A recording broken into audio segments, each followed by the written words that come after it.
మానవ జీవితమే ఒక మహాభారతం, అది మంచి చెడుల రెంటి నడుమ నిత్య ఘర్షణం. మాతృదేవోభవ. తంతువు సర్వలోకముల ధారణ చేసెడిదమ్మగాదే, ఆ తంతువదే స్వయంబుగ వితంతువుగా నెటులవును. లోకమే చింతగా మారినన్ బ్రతుకు జీవజలంబుల నింపునమ్మ, ఈ తంతులు తర్పణమ్ములవి తల్లి మనస్సును మార్పజాలునే. ఈ తంతులు తర్పణమ్ములవి తల్లి మనస్సును మార్పజాలునే. భయంకరమైన పాపాలకెప్పుడు భయంకరమైన శిక్షలే ఉండాలి అనే విషయాన్ని మనకు అవగాహన కావిస్తూ ఉన్న మహాభారత కథాశ్రవణం కోసం ఎదురు చూస్తూ ఉన్న భక్తి టీవీ ప్రేక్షక మహాశయులందరికీ కవి బ్రహ్మ ఉభయ కవి మిత్రుడు తిక్కన సోమయాజి రచించిన ఆంధ్ర మహాభారతం కర్ణపర్వానికి సాగుతున్న సామాజిక వ్యాఖ్యలో 1282వ భాగానికి స్వాగతం పలుకుతున్నాం. మానవ జీవితమే ఒక మహాభారతం, అది మంచి చెడుల రెంటి నడుమ నిత్య ఘర్షణం. భీముడు అవకాశాన్ని అందిపుచ్చుకున్నాడు. విరధుడు కావడం అదృష్టం అనుకున్నాడు. ఇది విధాత నిర్ణయం అనుకున్నాడు. వీడిని చంపడానికి నెత్తురు తాగడానికి ఇదే సరైన భంగిమ అనుకున్నాడు. గదలీలంగొని తేరుడిగ్గి మెరుగుల్ గ్రమ్మంగ సారించి ఉన్మదయానంబున గిట్టి ఘోటకములన్ బ్రందించి బాఘాబలంబుదలిర్పన్ భవదీయ సూను నరదంబున్ త్రెళ్ళ ద్రోవంగ బెట్టిదమౌతో ఓమరమెత్తి గుంచు అతడు దాటెన్నేలకున్ గ్రక్కునన్. ఒక్క దెబ్బతో రథాన్ని దిగి గద చేత్తో పట్టుకుని గిరగిర తిప్పుకుంటూ వెళ్ళి మెరుగులు గ్రమ్ముతూ ఉండగా దుశ్శాసనుడు యొక్క రథాన్ని ఎడంచేత్తో ఇలా పైకి లేపేశాడు. వాడు రథం కింద పడకుండా ఒడుపుగా అటువంటి విన్యాసాలలో శిక్షణలు ముందే ఉంటాయి కాబట్టి చాలా జాగ్రత్తగా రథం మించి దాటి అతను తోమరం లాంటి ఆయుధాన్ని ఒకటి తీసుకుని నేల మీదకి దూకాడు. ఈ దూకేలోగానే గద విసిరితే విసిరిన గద దుశ్శాసనుడి తల మీద, దుశ్శాసనుడు 40 మూరల వెనక్కి నేల మీద, భీముడి కాలు దుశ్శాసనుడి మెడ మీద, మొత్తం దృశ్యం పులి లేడి మీద. ఇది భీముడికి దొరకబట్టుకున్న అవకాశం. విసిరిన ఒక్క దెబ్బతో గద వెళ్ళి వాడి తల మీద పడింది. వాడు నేల మీద పడ్డాడు. దెబ్బకి భీముడు ఎడమకాలు వాడి కంఠం మీద పెట్టాడు. మొత్తం దృశ్యం పులి లేడి మీద ఉన్నట్టుగా ఉంది. గద తగిలిన దెబ్బకండి భారతంలో వర్ణిస్తున్న 40 మూరల వెనక్కి పడ్డాట దుశ్శాసనుడు.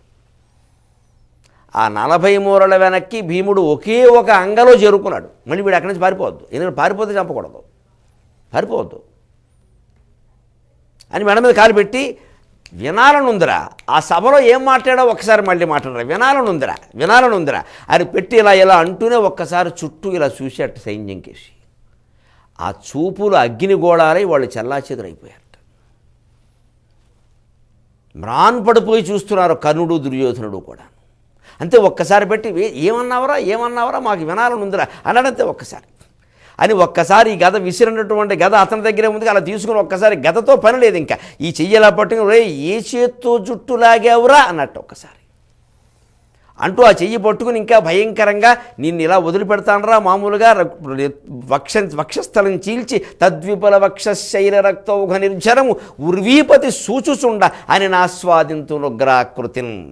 దానికి తగిన భయంకర ఆకారం భీముడికి అప్రయత్నంగా వచ్చింది. భీముడు కోపానికే చచ్చిపోయేలా ఉన్నాడు దుశ్శాసనుడు. ప్రకటిత కోప వేగమున పద్మదళాయత నేత్రముల్ భయానకతరనీలదంచే అరుణద్యుతినుద్యతమై త్రిశాఖమై భృకుటిలలాట దేశమున బొంచే త్రికూటతటిన్ త్రిమార్గగానుకృతి ప్రభంజన ప్రియతనూజునకు అంతకమూర్తి గచ్చటన్ నేలయునింగియుతాళంబులగజేసి ఏ పునరేగి వాయించి ఆడ కుల పర్వతంబులు కూల్చి ఒండొంటితో తాకంగ వీకమై తన్నియాడ 7 సాగరములు ఇక్కడక్కడ పెట్టి పలుచని రొంపిమైన నది కొనగా దిక్కులు 4 ఒక్క చోటికి తెచ్చి పిసికి పిండలి చేసి పిడిచుకొనగా మిగుల బ్రహ్మాండ భాండంబు భగుల వ్రేయ అప్పళించిన ప్రళయకాలానలమున గండరించిన రూపంబు గరణి భీముడు అతి భయంకరాకారత అతిశయిల్లే.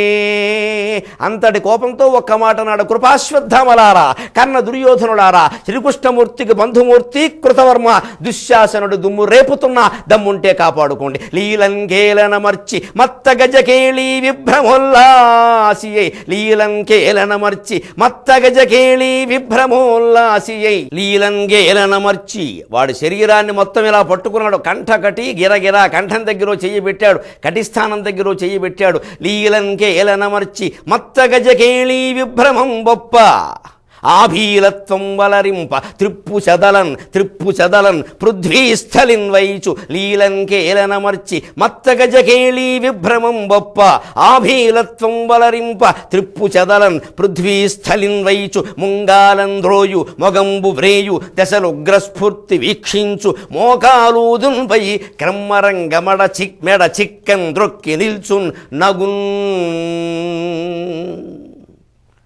నాటకీయమైనటువంటి రచన అంటే ఇదండి. ఎన్ని క్రియాపదాలు వాడాడో చూడండి, ఏది పర్యాయ పదం కాదు. చేసిన పని భీముడు మళ్ళీ చేయలేదు వాడిని చంపడంలో కూడా. గద విసిరిన గద అక్కడే ఉంది, తొక్కి మెడ మీద పెట్టిన కాలు అలాగే నీ మాట ఒకసారి వినాలని ఉందిరా అన్నాడు. వాడికి మాట రానిస్తే కదా మెడ మీద కాలు పెట్టి మాట వినాలని ఉందంటే. భయంకరత్వం అలాగే ఉంటుందండి. మాట్లాడరా, ఇప్పుడు ఏం మాట్లాడతావు? మమ్మల్ని ఎద్దు అంటావు, పశువులు అంటావు.